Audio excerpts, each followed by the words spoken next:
we're gonna get started. I appreciate your patience with us tonight. Um, I'm Mari Herreras. I'm with publicity manager with the University of Arizona Press. Welcome to our event tonight, Empowered Latinos Transforming Arizona Politics, with authors Lisa Magaña and César Silva. We really appreciate them being with us tonight to help us celebrate their book. The University of Arizona Press is the premier publisher of academic, regional, and literary works in the state of Arizona. We disseminate ideas and knowledge of lasting value that enrich understanding, inspire curiosity, and enlighten readers. Hold on for just a second, a little technical difficulties here. We advance the University of Arizona's mission by connecting scholarship and creative expression to readers worldwide. In their new book, Empowered Latinos Transforming Arizona Politics, Magaña and Silva argue that the state of Arizona is more inclusive and progressive than it's ever been. Following in the footsteps of grassroots organizers in California and the southeastern states, Latinos in Arizona have struggled and succeeded to alter the anti-immigrant and racist policies that have been affecting Latinos in the state for many years. Draconian immigration policies have plagued Arizona's political history. Empowered shows innovative ways that Latinos have fought these policies. Really looking forward to this discussion tonight. Let me let you know a little bit more about our authors. Lisa Magaña is a professor in the School of Transborder Studies at Arizona State University, where she has worked for more than 2 decades. She's the author of several books, including Latino Politics and Arizona's Immigration Law, SB 1070, Straddling the Border, the Immigration Policy Process in the INS, and Mexican Americans and the Politics of Diversity. César Silva received his PhD from the School of Transborder Studies at Arizona State University, specializing in Chicano, Latino public opinion and voter turnout, racial and ethnic identity in the United States, elections and campaigns, and Chicano and Latino public policy issues with a focus on Spanish speakers. Please welcome Lisa Magaña and César Silva. We appreciate you being here. Well, thank you so much for this invitation. I'm, I don't know what makes me more nervous when I am in a big group or when I'm in a big group with friends and family. So for some of you that are here, I really appreciate it. And I'm really grateful that you would take the time to hear about this book. So thank you.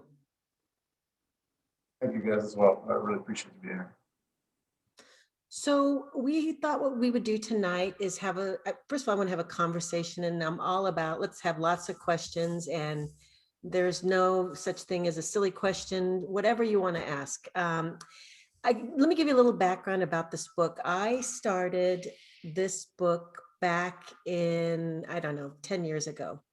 And I started writing it, and then SB 1070 happened. I convened a conference on SB 1070. We brought a bunch of scholars together. We ended up editing a book out of the proceedings of this particular conference. Really excited. We had one of the persons that wrote the one chapter got an award from the American Political Science Association. So we were really proud of this book. And so I came back to this book again, started working on it. I went to one, didn't get great reviews. It wasn't really actually the book that I wanted to write either. So I took a couple of years off, and I tell people that those of you that are thinking about books, it takes a while, right? And so I took a couple of years off, and I started doing some administrative stuff. And so I got back into teaching and research, and the election of Donald Trump happened. And there were some really dynamic, prolific, interesting things going on in the Maricopa County, particularly with Latinos. And so I started getting really excited about this topic again. And I asked César if he wanted to help me finish it and co-author this book. And I can say that I'm really proud of how it came out. It's the book that I wanted to always write. And I say this because I just really want to tell stories. And that's what this book is about, telling stories about some beautiful, prolific, interesting immigrant activists people that are so brave and doing just amazing things that are just non-traditional political players. And in many ways, I think this story is about what's going on in many changing demographic areas and states throughout the United States. And so the story of Maricopa County, particularly in this last election, I think it's a story that I hope you find it somehow you can compare it to other states. We certainly see some of the same dynamics that we saw in Arizona happening in Georgia and the African-American community. So I think there's some lessons to be learned out of this book. César, what do you want to say about this? Personally, I was actually wandering around my third year or so, and I was trying to find a project that I felt that I could really get invested in. And I was lucky enough to have Dr. Magaña ask me to work with her on this, and I jumped on the opportunity because when we talked about it, it was something that I would want to read, and it was something that I felt needed to be put on paper, and then these stories, like Dr. Magana was saying, right? These are stories speaking for these extraordinary people who are going through extraordinary things. And I wanted to work on something that I was really passionate about, and this was it. And it really lined up for me in that way, and I was very lucky. Well, the most important part was that I was able to get to know some of these people and just firsthand see just beyond the words on paper, just how how impactful all these things were to their lives. So that was another thing that really motivated me for this. So yeah, it was just I was lucky in every sense of the way, and I was also very motivated to work on this project. Yeah. Well, let me tell you, if I were going to summarize this story, I'll tell you a quick little story. So right around the election, I was getting my eyes examined, and there was this beautiful young Latino family sitting in the waiting room with me. And I said, "How old are you guys?" And, it turned out to be two daughters. One was 16, the other was 17, and dad was 35. And I said, "Are you registered to vote?" Right? So some middle-aged woman asking somebody, "Did you register to vote?" And we had a conversation while waiting there, and he registered to vote. And he was the first time ever, 35 years old, had never registered to vote. So I went in, I got my eyes examined, and my eyes have gotten worse, by the way. That's all right. But I came out and he said, "Guess what?" I said, "What?" He said, "I just got my friend to register to vote." And I was so excited. And I said to him, "Why is this the first time, you're registering to vote?" And he said, "No one's ever asked me." And I thought, well, that's really powerful. No one's ever asked me. And so I think in this book, we show that Latinos in the last 10 years and other grassroots organizers have been going to people that have never been asked to vote, never been thought of as political players. And so we're seeing, for the first time, some really first-time political players that you had never considered themselves to be part of the political process. And so that's what I think is really, I'm really excited about, that we get to share these stories. So tonight, what we thought we'd do really quick is let me provide a context for what is Latino politics, okay? And, it's not so clear cut. First of all, we use the term Latino politics. I know some people use Latinx but typically I'm a political scientist, and that would be the sort of this area of studying Latinos in the United States and politics. I would say that there's a history of Latino politics. And if I can really quick, let me go through these various phases. So some of us would say that the very first phase of Latino politics was after the annexation of the Southwest after the US and Mexico War. And so land that was promised to Mexicans that were part of Mexico and are now part of the United States had to fight for lands and rights that were promised as a result of the Treaty of Guadalupe. And so many would say that the beginning of Latino politics was after this annexation, and again trying to recapture what was in fact promised to them. So, stuff was written in English, and they got, stuff was stolen from them, or they were misrepresented. And so these are sort of this sort of mobilization and protest is sort of, again, the first phase of Latino politics. And of course, let me make clear, this is predominantly people of Mexican origin. The second phase we would talk about is after the Mexican Revolution, where we have a significant number of Mexican nationals. This second phase would be in Los Angeles, where we know that that's the first and probably the only significant where we see migration of Mexican nationals. And this was after the Mexican Revolution. And so we saw kind of the first transnational Latino politics, people living in the United States very much wanting to know what's going on with the Mexican government and what in fact were the rights that they were now having in the United States. And so we saw some of the first mutual aid, mutualistas, or immigrant groups that were political, that were very much connected to what was going back on in their country of origin. So this is kind of the second phase, but again, it's interesting, Mexican origin, but again, this is the first sort of transnational. The third phase, I would say, which is transformative for Latino politics, would be World War II. And I would say some of the same issues come up for African Americans. So one of the first things for Latinos during this phase was this idea of GI Bill. And so Latinos that participate in the armed forces were given monies. And for many, this was the first time they were able to go to college or purchase houses outside of, say, barrios or not such great areas. It led to migration. For example, in Los Angeles, there was a mass migration of poor people that were now able to buy better homes because of their participation in the armed services and getting GI Bill. And so that was a big deal. A lot of first generation Mexican Americans went to college. The same would be said for African Americans. So this was a very transformative moment in terms of Latino politics. Also for women, generally, women took much stronger roles as a result of men not being there. So it changed again a lot of politics for women as well in terms of organizing.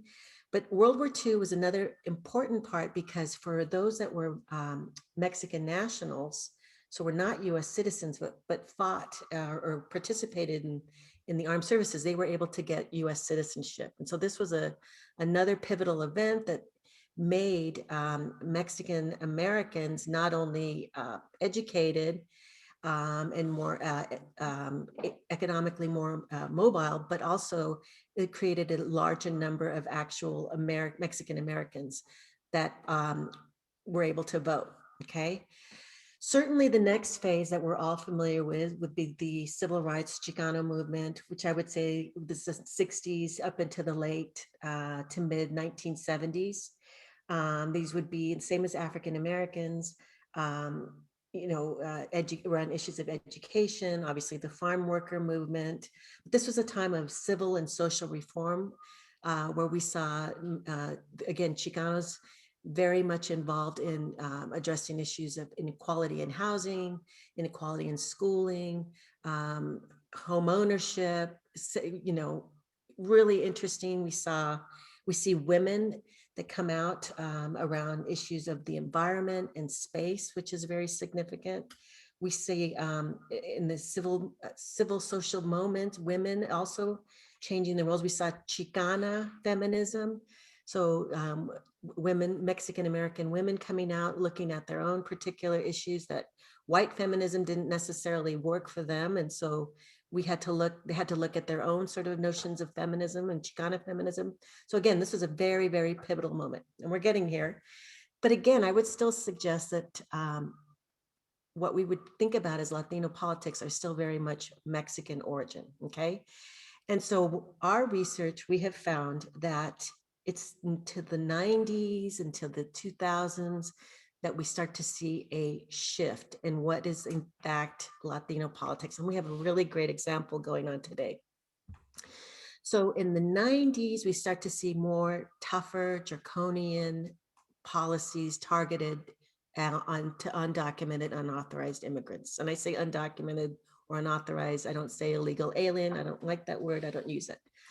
But what we saw happening is that as laws became tougher and targeting undocumented immigrants or unauthorized immigrants, they came off as being anti-Latino. And even though they were predominantly targeted toward Mexican unauthorized immigrants, we saw that it in fact mobilize and galvanize Latinos from other groups. And so it is at this point that we start to see what is Latino politics, Latinos being more than just those of Mexican origin. So a lot of the survey, a lot of the research said, listen, I may be Puerto Rican, I may be Cuban, I may be from, Central America, but when they target and they say things about, Latinos, I feel like I'm part of this. This affects me too, even though my history or my legacy has been different. And so in the mid 2000s, and I'm almost there, there was a law that was going to be passed, considered by Congress, that said, if you are found to be in the United States and you're not a U.S. citizen, you're an unauthorized immigrant, you will get a felony on your record. Okay, so essentially you're criminal, but not a really bad criminal. And for those of you that don't know this, is if you get a felony on your record, you can never become a U.S. citizen. So essentially eradicating any chances at all whatsoever of potentially Latinos ever becoming naturalized, and then worse than that, naturalizing, and then guess what, voting. And so this one, I think, was a pivotal moment where we saw a really, and I don't know if you remember this, but there were demonstrations all across the country. I mean, this was just too much. And ultimately, Congress did not pass it, as you may know.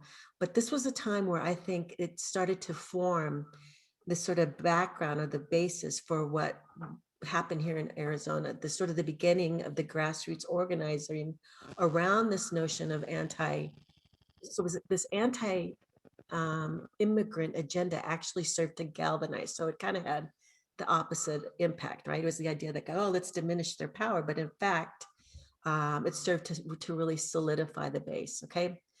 So move on just a few more years.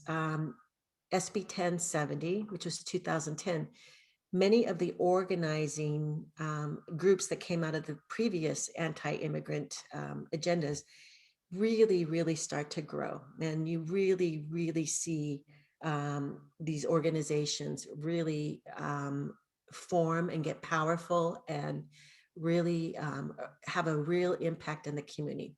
And after SB 1070, there was an umbrella organization that was federally funded that basically set up an umbrella organizations to help set up other grassroots organizations in order to confront these anti-immigrant legislation, agenda initiatives.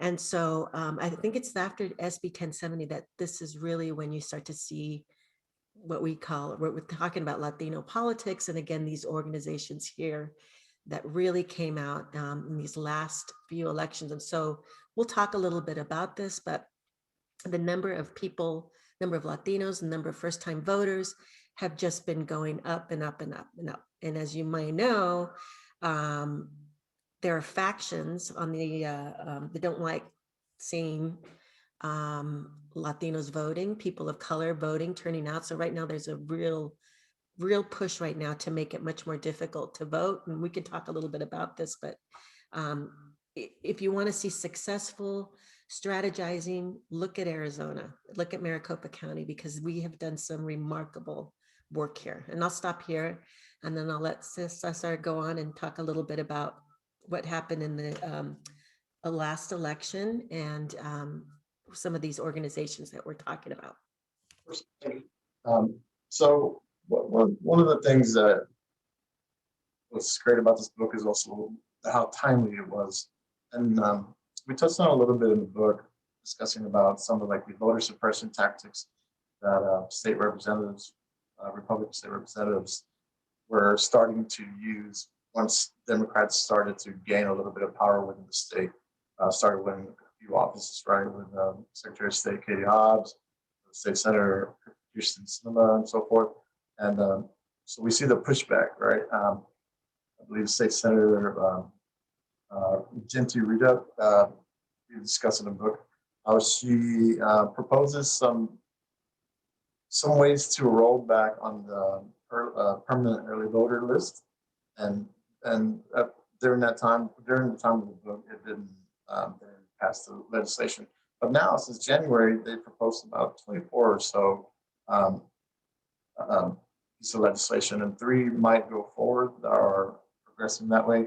And so that's part of the timeliness of it, right? That we see what's been happening, that some of the obstacles have been overcome, and then now we see the counter reaction on the other side. And with some of the ones like I believe it's HB 2720, the one where basically the legislative body can overturn the resulting election.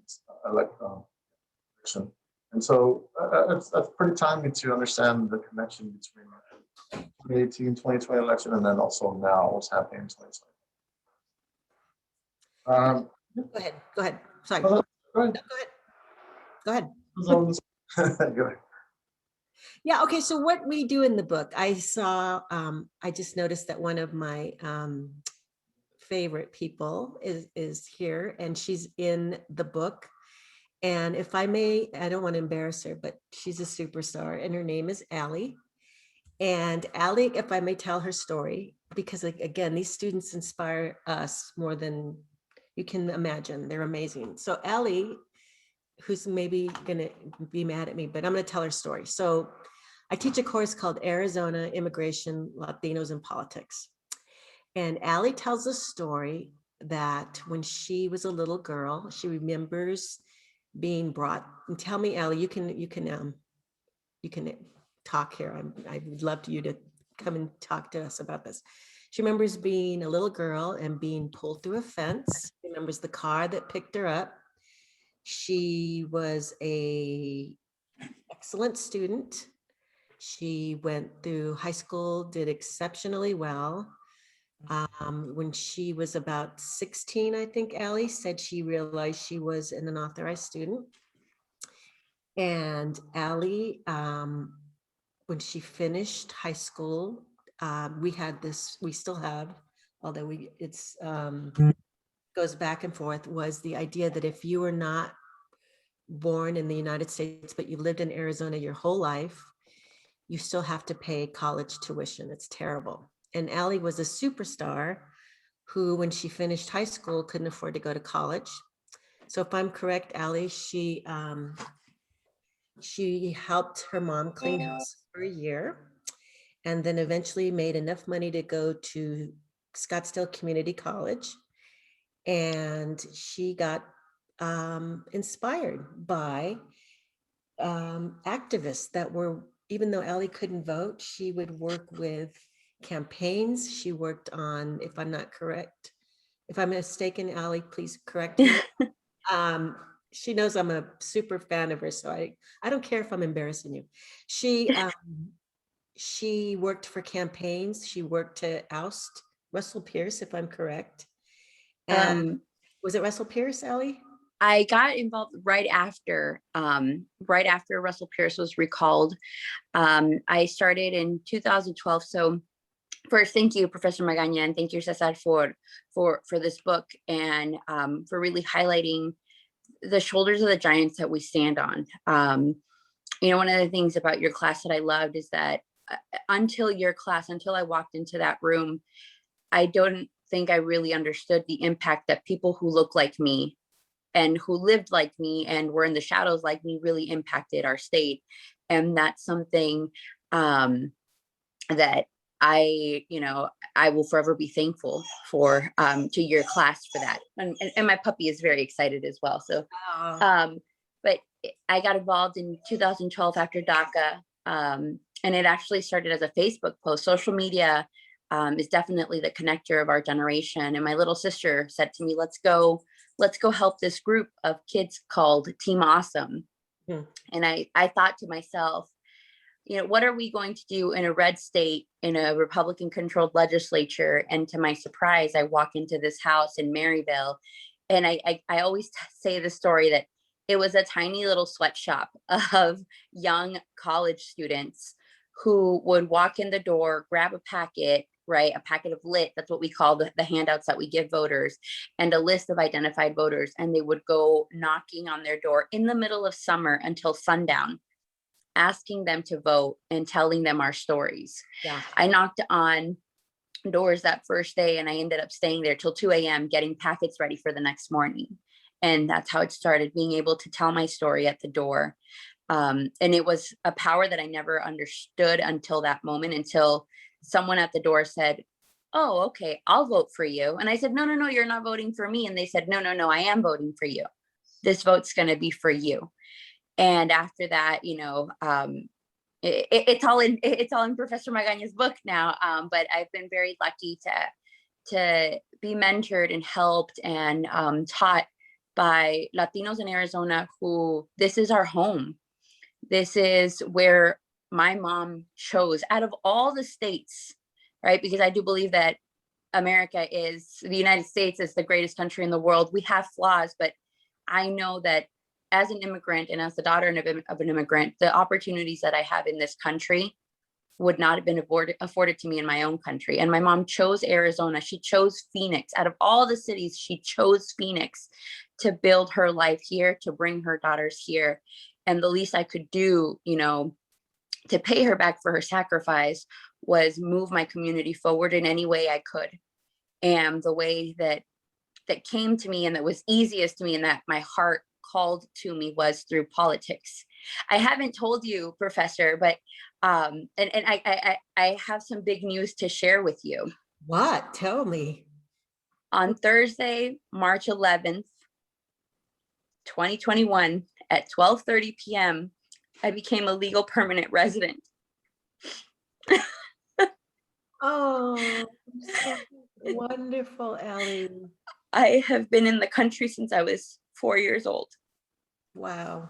And I got my card in the mail. And it's different than getting your DACA, because your DACA is every 2 years you have to renew it. And now America says, welcome, and you can stay here. And next is voting, but that'll be in a while. But oh, Ellie, I wanted to tell you, and I was so looking forward to telling you tonight. And so I'm just happy that I could share that with you today. Wow.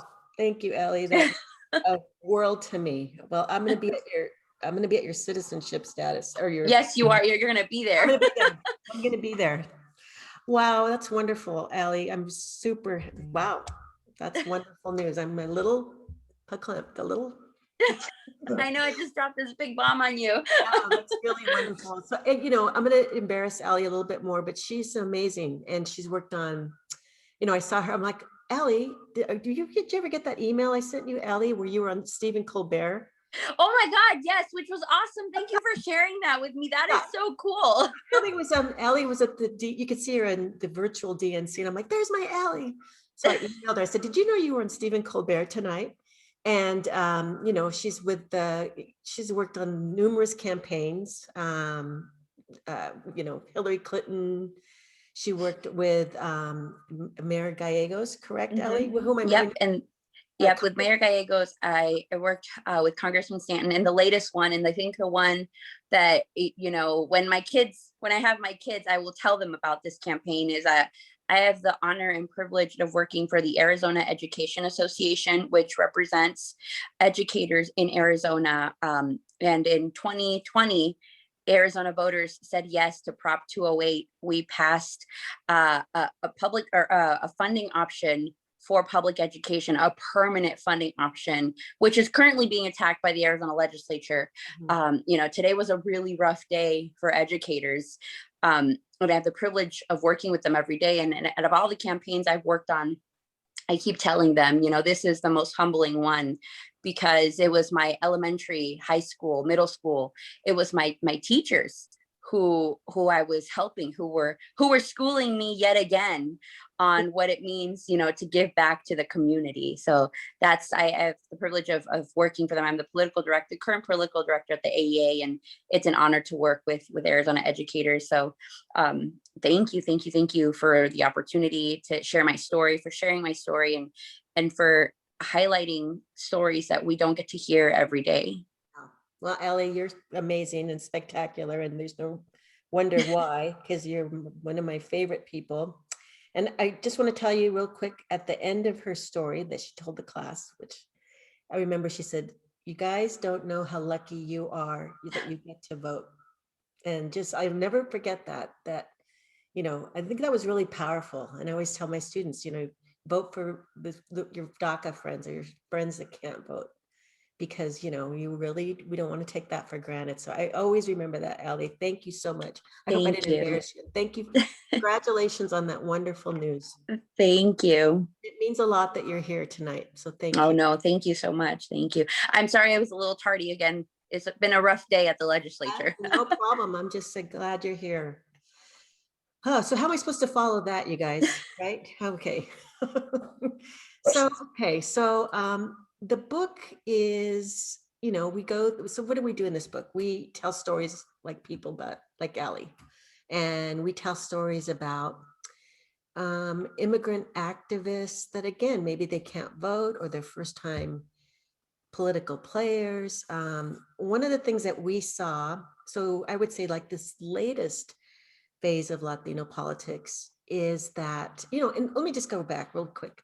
So this sort of idea about immigration and Latino politics, it's been it's kind of a love-hate thing. So let me just tell you really quick. So SB 1070 was this kind of pivotal moment in Arizona. And so I might get interviewed or get asked this question. They'll say, okay, isn't it smart that Arizona was so tough on immigration? Because look, the immigration numbers went down. And I always say that's a bunch of baloney, because we know that because of the recession, that immigration has been going down and has not gone up since the 2008 recession. And, you know, in Arizona, we seem to tout this idea that because we were so tough, we were able to make immigrants leave because we made such draconian laws, when in fact, immigrants had left before these laws were passed. And in fact, these were nothing more than laws that were targeting and scapegoating immigrants for all the economic issues that were going on in Arizona. And even politically, at the time, Jan Brewer, whose numbers were terrible, her support for SB 1070 actually got her the re-election. And so if you look at some of the politics of immigration, you know, there's a couple things happening. So Donald Trump was really great about making the narrative, you know, let's build the wall. We can, you know, it's pretty easy. You know, they're coming in, they're rapists, some of them are good people, whatever. But there's a lot of misinformation when it comes to immigration. And it's really easy to say stuff that's disingenuous or not correct, when in fact you can, when it's a group of people that cannot vote, right? And then I think that's what's important about our story, that people like Allie that cannot vote are very much political, and in fact doing more things that are political than many of us. And so, you know, this idea of what is politics, I always say it's not just voting, and it's, you know, all different kinds of ways that politics come out to play here in Arizona, because it's such a diverse area. And so, César, if you want to talk a little bit about, the New American Electorate. So I would say this is kind of the latest phase of Latino politics, where it's not just Latinos. And if you want to talk a little bit about that, that would be great. And I also wanted to mention that I know. Thank you, Ellie. By the way, I didn't say thank you. And congratulations. That's such a great thing. I can't even say it enough. But what I also want to mention, we really wanted to talk about stories such as Ellie, right? I wanted to put that out there. But another part that we also wanted to talk about, even though we really focused on 2000 this way, right, 90s and towards, you know, now, current day. Another important part of the book that I wanted to touch on was we also talk about the people who built towards this way, such as, you know, I believe an article called them once, Live in Democracy, Roberto Reveles, right, who played such a key part. And we talk about him in this as well, right? And then Randy Paras, and then we talk about El Pastor. And so, you know, we wanted to really also connect the historical part, which is why, you know, the book starts with the history and then, you know, bring it to the part that we're focusing on. But that was also really important to also, you know, give them, I guess, due credit or a mention and the transforming Latino politics. And back to what Dr. Magaña was saying, sorry, was the rising American electorate. This seems to be the new focus of lots of the advocacy groups that we researched and discussed and interviewed, talked to, but they want to move towards this group that you find as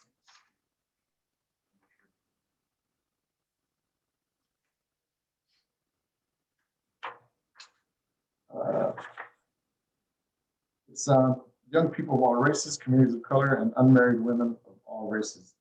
And it's such a growing group, right? From 2004, it's at 45% to now, as of 2018, at 62% of the total electorate.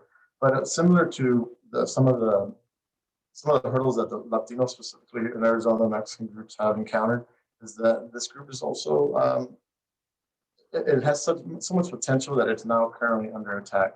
They're facing voter suppression tactics to keep them from coming out, and then really being able to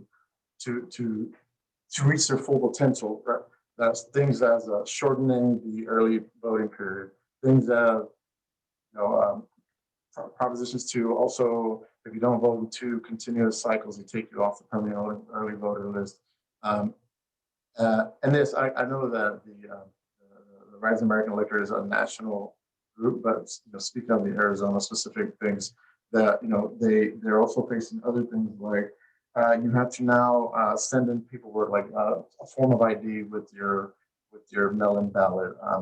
And so the point of all these, and today and since about 2018 or so, when the parts that we discussed in the book, is to not allow that group, similar to Latinos, right? Let's talk about, to really reach their electoral potential. And it's so far it's having an impact, right?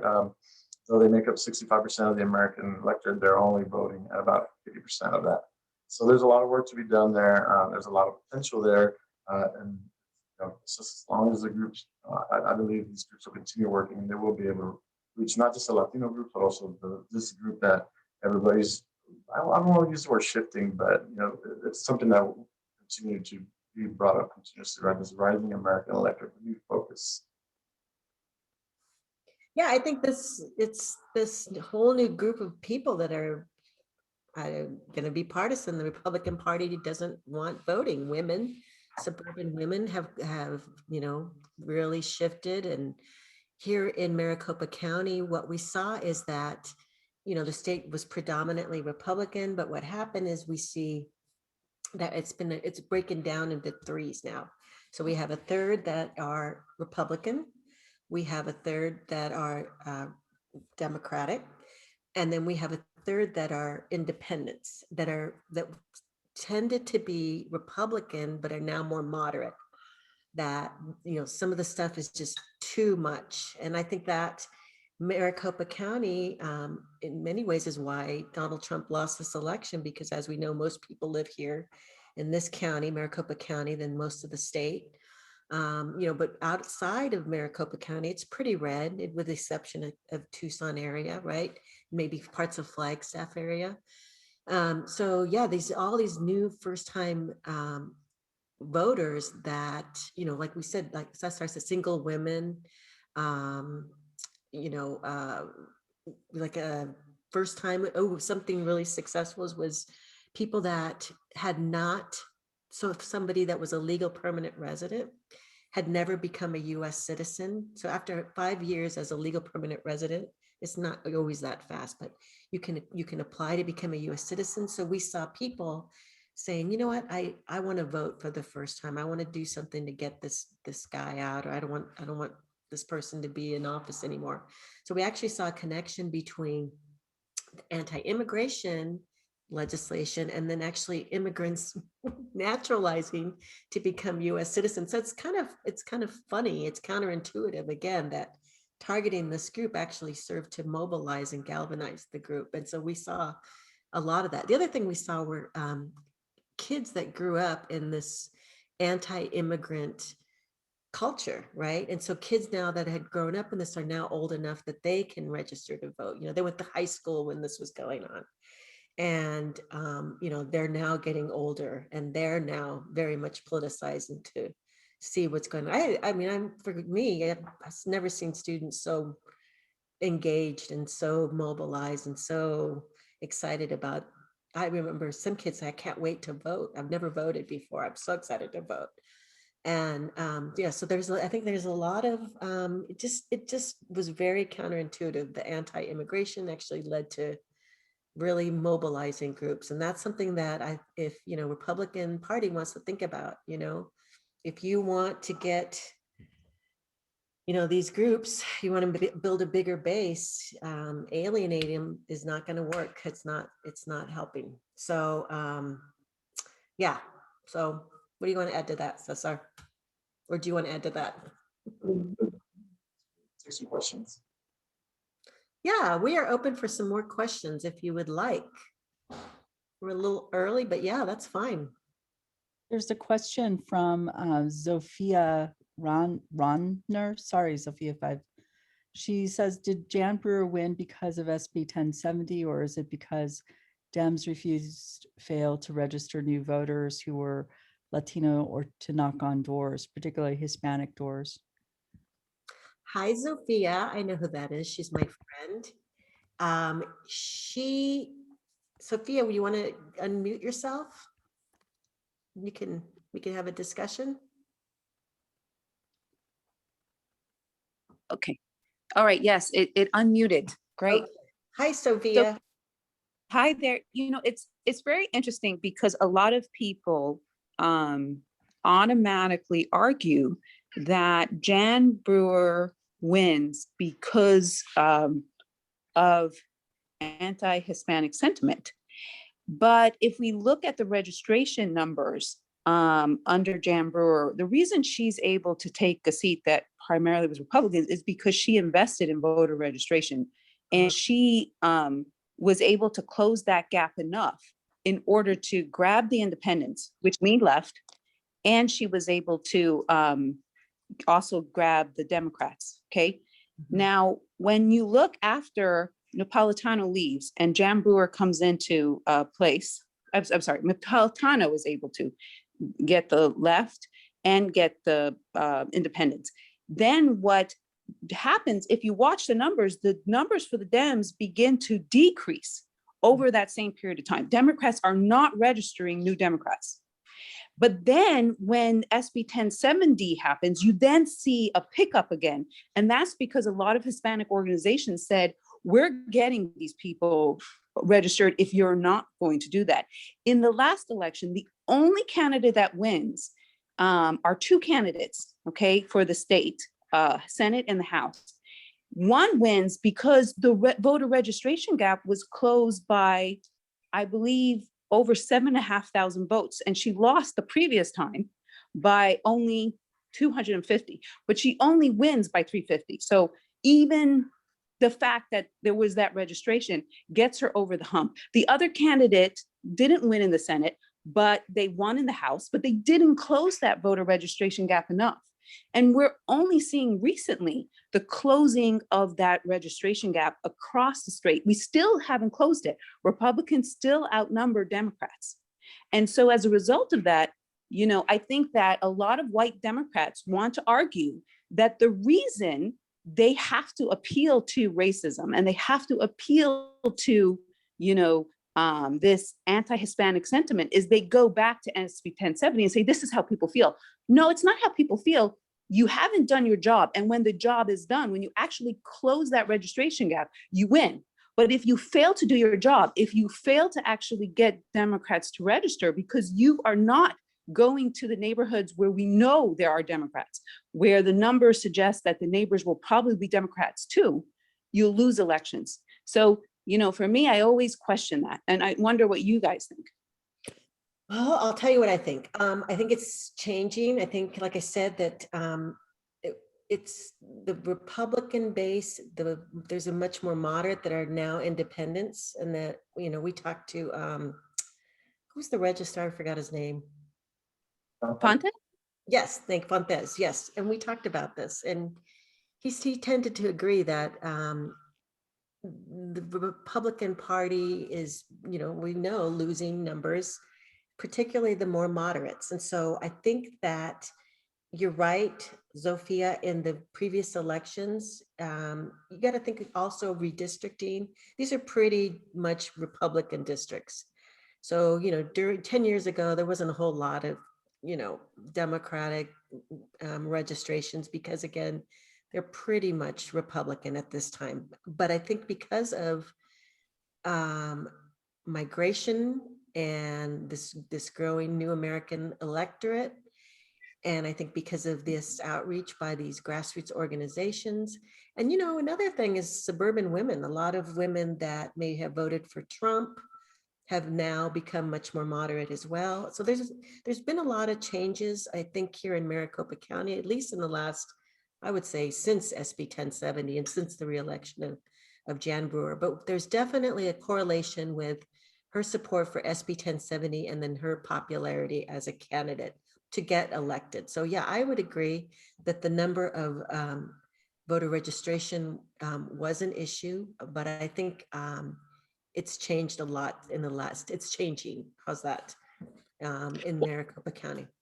So I agree with you. I think that it spurs Republicans to go and vote and get to the polls, right? It spurs their population of voters to actually vote, right? But if you don't have your own voters to also vote against it because you haven't done the job to actually bring your voters to the polls, and that ultimately comes to voter registration, then you're never going to be able to use that message that says we're against this and I'm getting you to the polls. So after SB 1070, you see a shift, and you start to see a shift in the tightness of races and better results for candidates. They don't still win because they still haven't closed that gap, but you see an improvement. And that, when I started to look at the different organizations that were actually doing it, it wasn't the Democratic Party. It was outside organizations, primarily, of different minorities, that were going into communities and doing voter registration. And that seems to have really shifted Arizona. Yeah. So we're not going to get Republicans, I think, to vote Democrat. I think we need to actually get those who lean left to register so that they join us in the cause, so that when they propose crazy things, they don't have, we have equal number of voters that could get to the polls and fight against it. I would agree. Thank you, Sophie. I hope we answered your question, or it was a great discussion. I see a few more questions here. I was just say, one of the things we found was that it was shifting. It's just, as a lot of people we discussed with, they said it's a slow process, right? For 1 year, the difference was 70,000 to 50,000, which, to make up for the differences at that point, it's not enough to show up and the results, right? But it is a definite shift, and so, like I said, like you're saying, it is changing, but it's slow. Okay, here's a really great question from Francisca James Hernandez. What do you think of the relationship of the Biden campaign and now administration, the Latino, especially Chicano, Mexicano electorate? Ooh, that's such a good question. Can I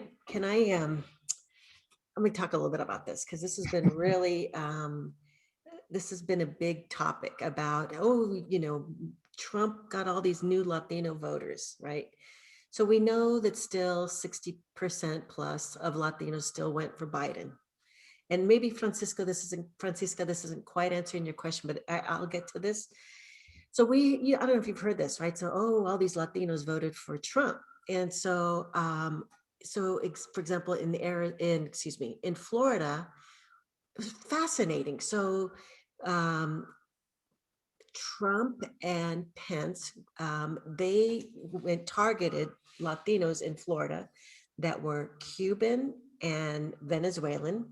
And there was this targeting saying, listen, you don't want to vote for Biden and Harris because they're going to be dictators just like you had in the countries that you came from. They're going to be dictators. They're going to be socialists. It's going to be terrible. And that message resonated for certain Latinos in Florida, again, Cuban and Venezuelans. Okay. Of course, not all Cubans and not all Venezuelans, but that just shows you about the diversity in the Latino community. And then in another part of Florida, I believe it was Harris County, Biden and Harris said, you do not want to vote for Trump and Pence because look at the terrible job they did in Puerto Rico after the hurricanes. right? And so there was a different message that you have to sort of put out there for different Latino groups. And so this question about Mexican, so in Arizona, I think it was a lot easier to target the Mexicano Chicano electorate because it's predominantly Mexican and Chicano here in Arizona, particularly in Maricopa County.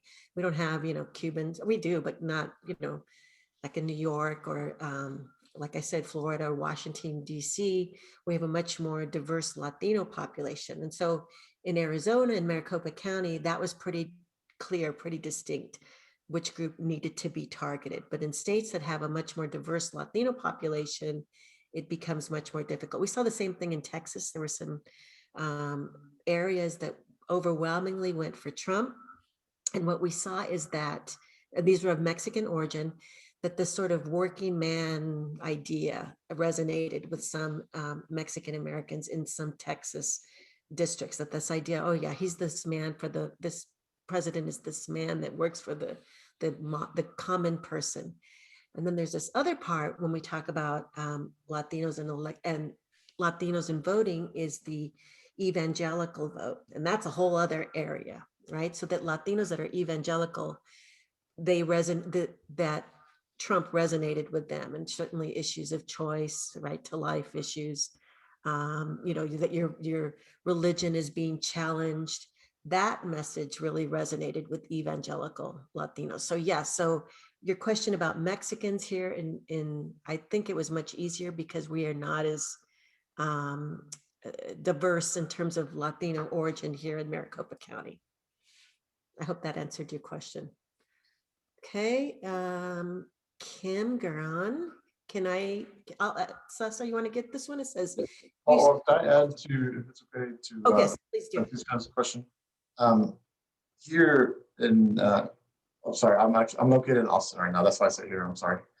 So in Texas, there's a couple state representatives that recently announced they weren't going to run for re-election, and their districts are in South Texas, specifically from the tip, because they call it the Valley here as well, all the way to South San Antonio, and then the districts accompanying them. And they recently noticed that there has been a closing of the gap in terms of their victories, right, their margin of victory over the Republican competitors, and also, but it's kind of it is a little bit tricky because at the same time they're planning on redistricting or redrawing the districts. So that retirement isn't necessarily an admittance to, we're losing our Democratic base in South Texas that is predominantly Chicano, Mexican American, or as in Texas, they call themselves Tejanos, right? And so it's not just a loss to one party or in a gang for another. It's also having to do with the redistricting. It's also having to do with personal politics. And so, I mean, the truth is that border counties did go Republican for the first time, border in Texas, and that was surprising. But the feel and what I've read and the family and, it's on a personal level, the people that I know that are there, is that it kind of served to wake up the Democratic base a little more.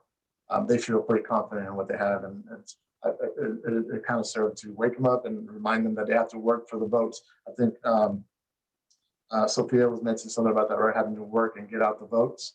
And I think that's what this election did for the Texas Tejano, Chicano, Mexican American community. So it's like we lost, but now we know we got to actually put in more work. Can't take it for granted. So I can't speak for anything outside Arizona and Texas, but that's to give you what that Biden campaign to the Chicano electorate in Texas relationship stands, as far as I know. Sorry, thank you. That's great, thank you. Do you want to take this question? Can you discuss the role of Latino grassroots organization in registering and mobilizing Latinos over the past few years? Good question. Kim, we're going to be here all night. They do so much work. That's a really long answer. How can I summarize it? I'm going on too much of a tangent. All the research and all the people that we've discussed, which is one of the main motivating factors, was to be able to tell these stories of the work that they're doing to mobilize these voters, these grassroots organizations. being, starting back, like I said, with Rebeles and sorry, and Paz with Promise Arizona and Petra Falcon and coming to today. I mean, we do see obviously a proliferation of these grassroots organizations after SB 1070, but they were there before. The 250,000 people that came out after the Sense of Murder Bill in 2006 that marched, from the fairgrounds to the Capitol, those weren't just organized on their own, right? Now, there was a failure to mobilize to vote in that sense, but in terms of mobilizing them to action, that's been occurring for a while. Mobilizing to vote, that's definitely a post SB 1070 strategy, right? We got to march and then vote. I can't remember the exact expression, Dr. Miranda, that we use in the book, but something to do with like first march today and then we vote tomorrow, right? And that wasn't happening prior to that. But what is their role? They organize. Importantly, something we haven't mentioned is the funding. They also look for funding. That tends to be something that limits their capabilities during off years and such, right? But the funding is very important, and that's something that we talked about in the book with One Arizona, right? They're an umbrella organization. They really started aligning people and getting them to groups and getting them to focus on certain things, while also all collectively trying to get them to organize and trying to get them to register, trying to get the community to organize and register. It was so great to hear Ellie's story, and the whole time I was like, that's such a beautiful story. And I was thinking in the back of my head, I was like, it's great that thankfully I've heard that a few more times from people in Arizona, right? Like it's a good thing that she's not the only one that gets to celebrate that special moment. And so that and my brain at the same time I was thinking, and that has to do with these groups, right? You have Lucha, you have Puente, you have Mi Familia Vota. I mean, there's just such a list, such a long list of them that I don't want to go down the list because I feel like I'm cutting some of them short by not mentioning them. But yeah, so the answer to that is the role is why partly the book was written. It's such an important role, and their hands are in everything. The other part that's important is that we discussed in the book was how they went from organizing and mobilizing to them themselves becoming the elected officials through that mobilization and that organization. People like Carlos Fuentes, right, and a few others that we discussed. So not just are they mobilizing and organizing, they're also getting into these halls of power. And so my short answer is the role is they're in everything. They're working hard at everything to register, to mobilize, to align, to fund, to combat voter suppression tactics, to just be a presence at everything that affects their communities. So the term is hoy marchamos, mañana votamos. There you go. Thank you, Alberto. I hope that answers the question. Yeah, they're doing everything. And like Ali said, just staying up, working, it's everything. These grassroots organizers are doing everything. And, just another one of these stories, Carlos Garcia was one of my students. I brag about my students. I'm so proud of him. And he became the head of Puente, which was a grassroots organizing, for immigrant activities. He would go and pick people up and, that have been detained. And he's just an amazing human being. And now he is the city councilman for the city of Phoenix. And, we talked to him and he said, yeah, I got to be in the community, but now I have to be in this seat too, as a council member. Right.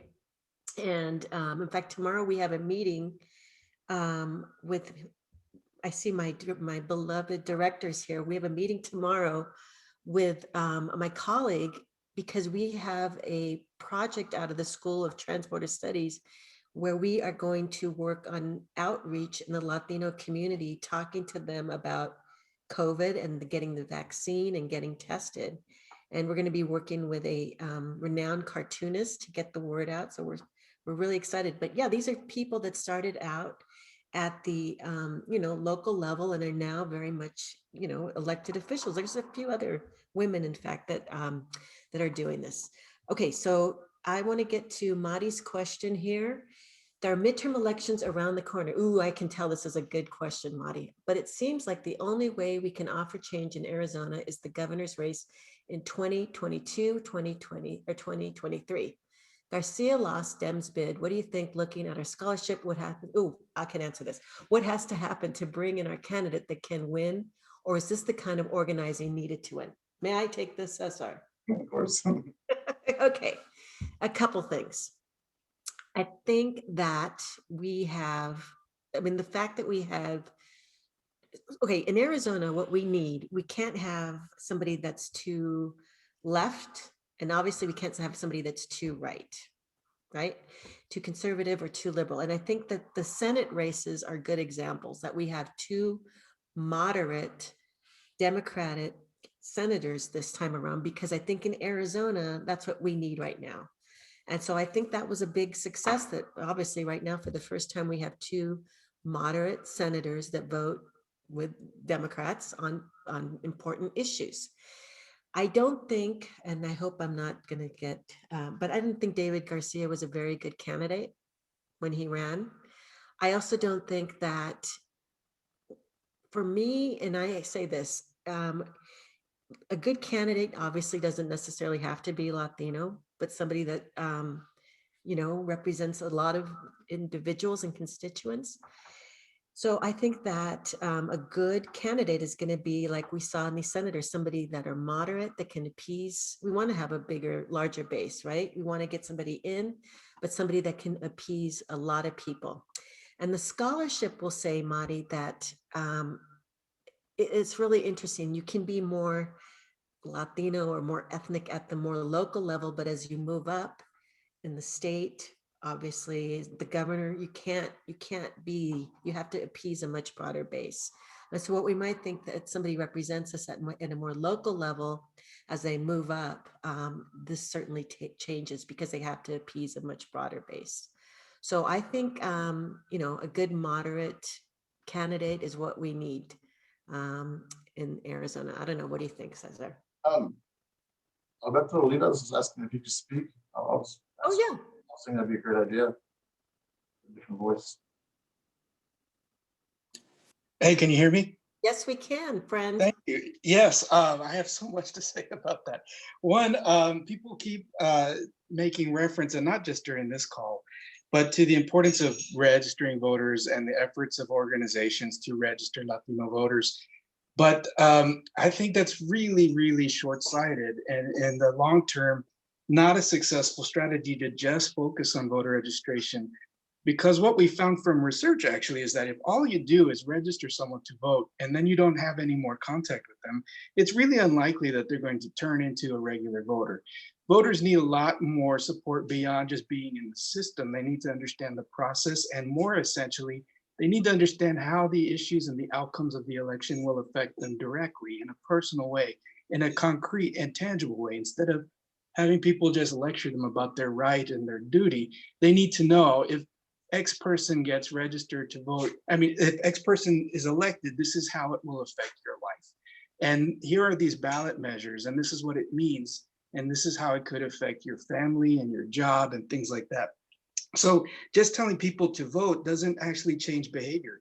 They have to be educated every election about the specific issues and races and the meaning of it for them, and with regard to things that they care deeply about.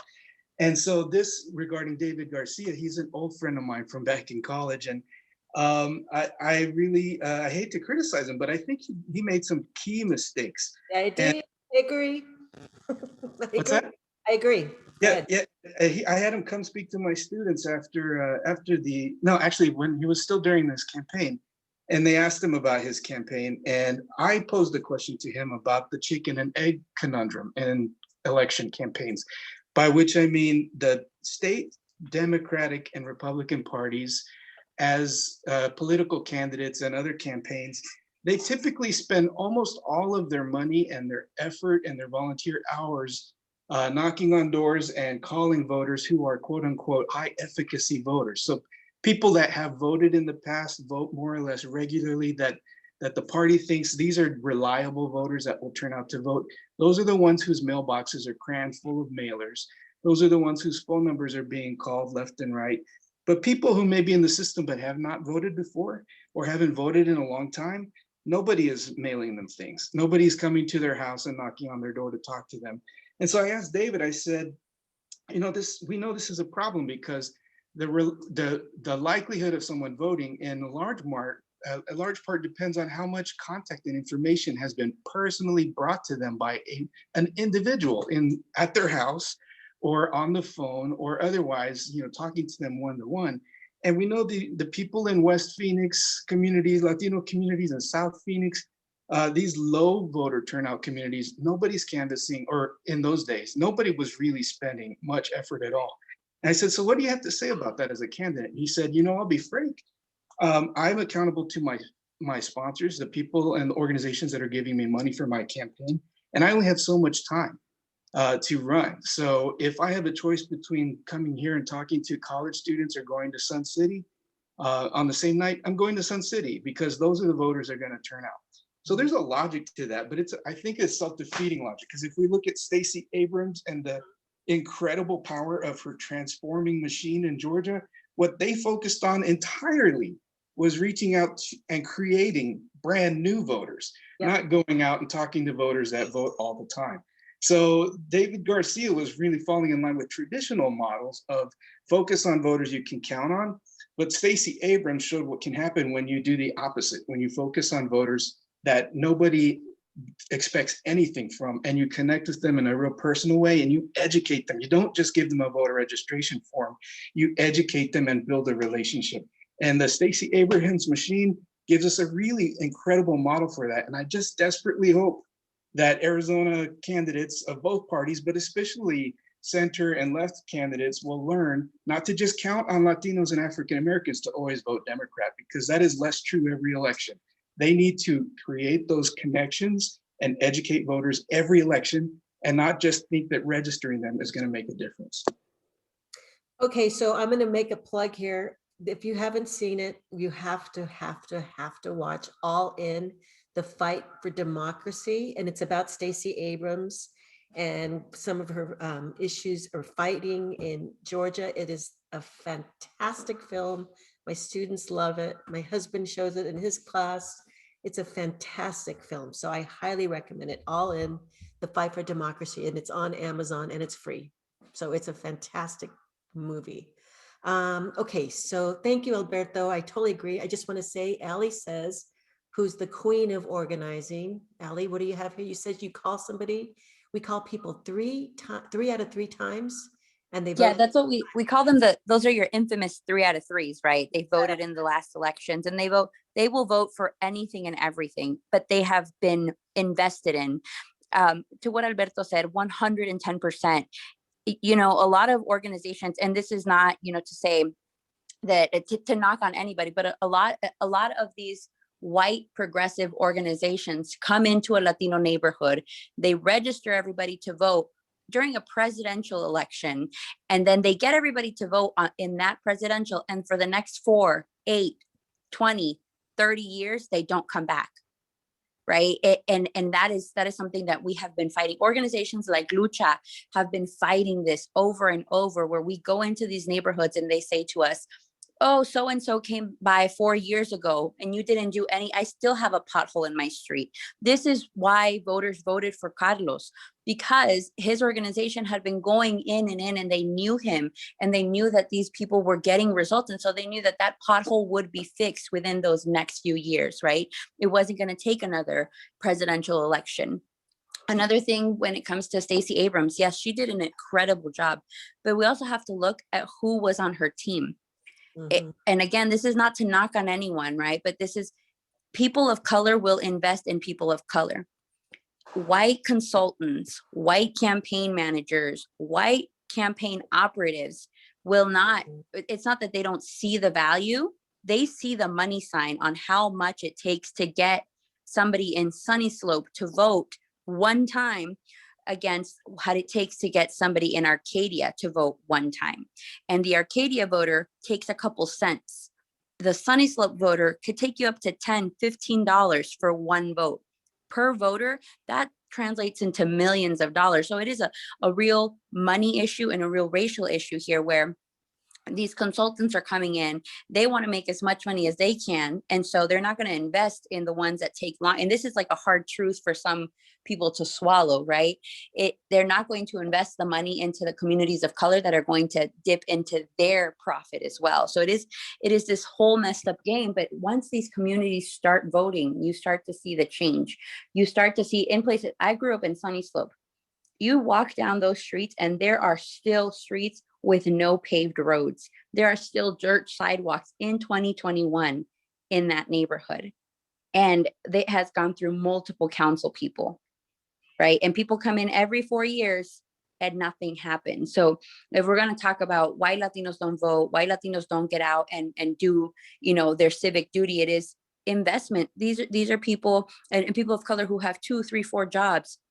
And they can't afford to go to a meeting at 2 p.m. in the afternoon to learn about, why the water rates are going up. They can't afford to be on a Zoom at 9 a.m. with their congressman for coffee. These coffee events that we have, they exclude a whole, and again, I'm going down a whole rabbit hole now of things that we see out in the field and we talk to voters about, but it takes more than just registering somebody to vote to ensure that they will be turning out for the next couple of elections. And with that, I'm going to turn over the floor to Professor Magaña, because then I'm going to get on the soapbox and just continue on. Oh, no, you are fantastic. And I have a question from Xochitl that would like to add to what you were saying.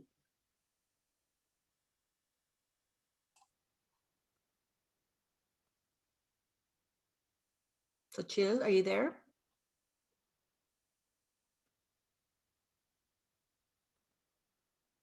There we go. Thank you. go. Can you hear me now? Yes, you had to unmute me.